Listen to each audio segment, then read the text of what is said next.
Vous savez, les problèmes reliés au changement climatique, c'est des problèmes qui touchent toute la planète.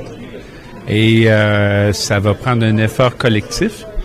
Et quand on voit l'effort que fait la RDC, pour lequel toute la planète va bénéficier, la RDC, c'est le deuxième poumon de la planète.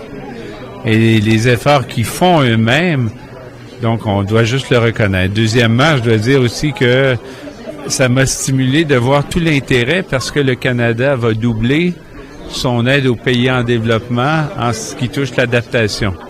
Donc maintenant, on va avoir une enveloppe de 5,3 milliards de dollars qui va être répartie dans les pays en développement pour l'adaptation en mettant un effet particulier sur ce qu'on appelle les solutions naturelles. Donc on peut penser par exemple à l'agriculture.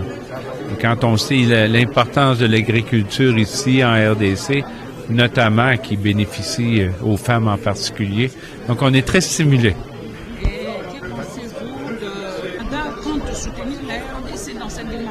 Probablement que ça pourra se faire via des partenariats d'affaires. Donc, tant qu'il y a de l'ouverture pour des partenariats d'affaires, c'est sûr que le Canada va pouvoir apporter son expertise. Mais si vous me posez la question si c'est pertinent ou pas, c'est évident que c'est pertinent. Le Canada est passé par là, où au départ, il y a 50 ans, 60 ans, et je peux parler de où je viens, du Québec, où toutes nos richesses naturelles partaient sans aucun traitement. C'était complètement exporté.